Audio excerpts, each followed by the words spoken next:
एक दिन की बात है। एक राजा ने अपने सैनिकों को सड़क के बीच में एक बड़ी चट्टान रखने के लिए कहा।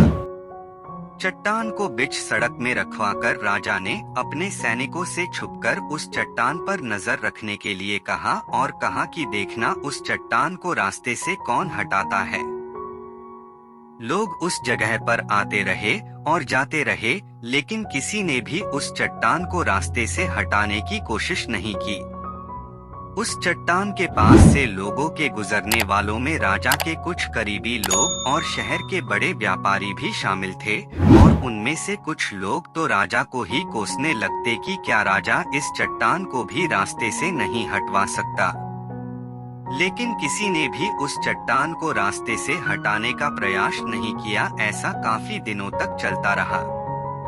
एक दिन एक किसान अपनी सब्जियों के साथ उधर से गुजर रहा था। उसने चट्टान को रास्ते में पड़े देखा और सोचा कि सबको इस चट्टान की वजह से कितनी तकलीफ हो रही है। उसने अपनी मजबूत लाठी से उस चट्टान को एक तरफ धकेलने की कोशिश शुरू कर दी। काफी कोशिश के बाद वह उसे सड़क से हटाने में कामयाब हो गया।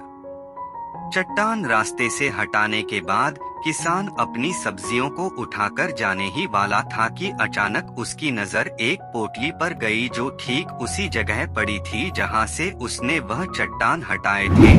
उसने उस पोटली को खोलकर देखा तो उसमें सोने के कई सिक्के थे और उन सिक्कों के साथ राजा का एक संदेश भी था, जिसमें लिखा था कि ये सोने के सिक्के उनके लिए हैं जो इस चट्टान को रास्ते से हटाएगा। दोस्तों, बिल्कुल ठीक इसी तरह हम सबके लाइफ में भी कई परेशानियां आती हैं। कुछ लोग उन परेशानियों से बचकर निकल जाते हैं और कुछ लोग रास्ता बदल देते हैं और चंद लोग ठान लेते हैं उन परेशानियों का हल निकाल लेने की, और ऐसे ही लोग मुश्किलों में संभावनाएं और संभावनाओं में छिपे अवसर खोज लेते हैं। मजबूत इरादे और नेक दिल के साथ किए गए कोशिशों के परिणाम हमेशा ही अच्छे आते हैं। इसीलिए जीवन के परेशानियों से घबराओ मत, बल्कि उन परेशानियों को हल करने की कोशिश करते हुए जीवन सफर में आगे बढ़ते रहो।